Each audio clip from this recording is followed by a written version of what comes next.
रामपुर में मोहन नाम का एक कुल्फी वाला रहता था। गांव बहुत सुंदर था, चारों तरफ खेत, पेड़ और मिट्टी की खुशबू। लेकिन एक समस्या थी, हर साल गर्मी बहुत ज्यादा पड़ती थी। तालाब सूख जाते थे, कुएं आधे रह जाते थे, लोग परेशान रहते थे। मोहन बहुत गरीब था, उसके पिता का कुछ साल पहले देहांत हो गया था। अब घर की जिम्मेदारी उसके कांधों पर थी। उसकी बुढ़ी माँ और छोटी बहन उसी पर निर्भर थी। हर सुबह 4 बजे उठकर वो दूध गर्म करता, बादाम, इलायची और केसर मिलाकर कुल्फी बनाता। फिर अपनी पुरानी साइकिल पर कुल्फी का डिब्बा बांधकर निकल पड़ता। उसकी आवाज पूरे गांव में गूंजती। तंदी तंदी कुल्फी ले लो। बच्चे उसके सबसे बड़े ग्राहक थे। उस साल गर्मी रिकॉर्ड तोड़ रही थी। सूरज आग बरसा रहा था, पेड़ों के पत्ते तक मुरझा गए थे।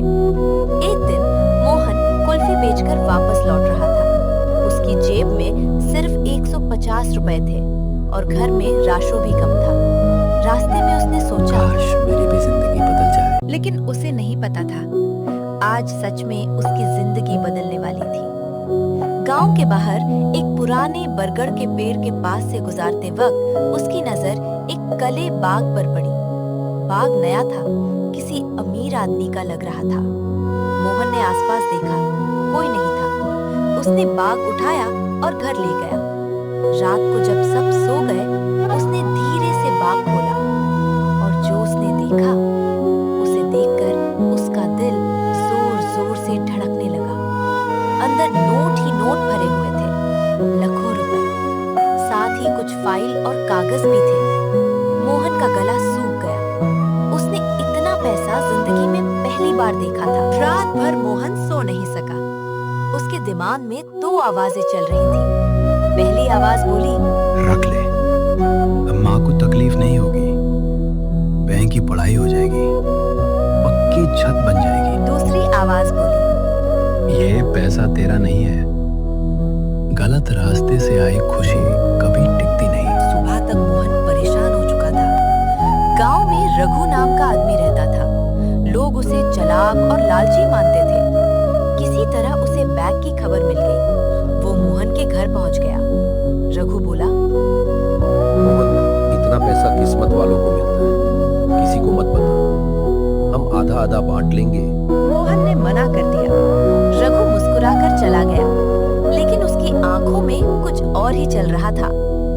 उस रात मोहन ने बैग के कागज ध्यान से देखे। एक फाइल के अंदर एक नाम लिखा था, अरविंद कपूर। साथ में एक कंपनी का नाम और एड्रेस था। मोहन समझ गया, बैग किसी शहरी बिजनेसमैन का है। लेकिन फिर उसकी नजर एक कागज पर पड़ी। उस कागज पर लिखा था, रामपुर जल परियोजना। मोहन हैरान रह गया। उसने पढ़ना शुरू किया और सच जानकर उसकी आंखें फट गईं। दरअसल अरविंद कपूर एक कंपनी का मालिक था। वो रामपुर गांव में पानी की टंकी और नाल लगवाने की योजना लेकर आया था। ये पैसा उसी प्रोजेक्ट के लिए था। अगर पैसा ना मिला तो गांव को साफ पानी कभी नहीं मिलता। मोहन को समझ आ गया, ये पैसा सिर्फ किसी अमीर आदमी का नहीं था, ये पूरे गांव का भविष्य था। उधर रघु चुप नहीं बैठा था। उसने कुछ गुंडों को बुलाया। रात को मोहन के घर से बैग चुराने की योजना बनी। मोहन को इस बात का अंदाजा नहीं था।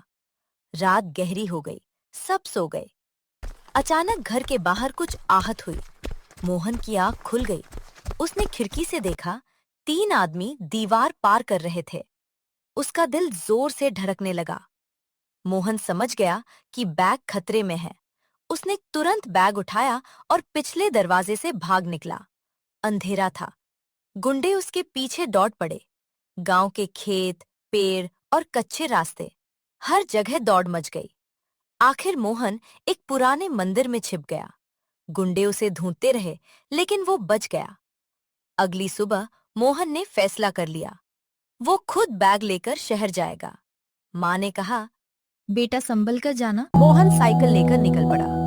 तपती धूप, लंबा सफर और पीछे रघु के आदमी। रास्ते में साइकिल पंक्चर हो गई, पानी खत्म हो गया, पैसे भी कम थे, लेकिन मोहन रुका नहीं। उसने सोचा, ये सिर्फ पैसा नहीं है, ये मेरे गांव की उम्मीद है। शहर पहुंचते ही एक आदमी ने बैग देख लिया। उसने झूठ बोला, मैं अरविंद कपूर का मैनेजर हूँ, बैग मुझे दे दो। मोहन को शक हुआ। उसने फाइल के बारे में सवाल पूछा। आदमी जवाब नहीं दे पाया। सच सामने आ गया, वो धोखेबाज था। कई घंटों की तलाश के बाद मोहन अरविंद कपूर के ऑफिस पहुंच गया। सिक्योरिटी गार्ड ने पहले उसे अंदर नहीं जाने दिया, लेकिन जब बैग दिखाया गया, सब हैरान रह गए। उसे तुरंत अरविंद के कैबिन में ले जाया गया। अरविंद ने बैग देखा, उसकी आंखों में आंसू आ गए। सब कुछ सुरक्षित था, पैसा भी, फाइल भी, प्रोजेक्ट के कागज भी। वो बार-बार मोहन का धन्यवाद करने लगा। अरविंद बोला, मोहन, मैं तुम्हें 10 लाख रुपए देता हूँ। पूरा ऑफिसर हैरान रह गया, लेकिन मोहन ने कहा, मुझे पैसा नहीं चाहिए। अरविंद भी हैरान रह गया। तुम क्या चाहते हो? मेरे गांव को पानी दे दीजिए। अरविंद कुछ देर चुप रहा, फिर मुस्कुरा दिया। उसने कहा, आज मैंने जिंदगी का सबसे ईमानदार इंसान देखा है। मैं सिर्फ पानी की टंकी नहीं, रामपुर के लिए स्कूल और क्लिनिक भी बनवाऊंगा। मोहन की आंखों में आंसू आ गए। 6 महीने बाद रामपुर बदल चुका था।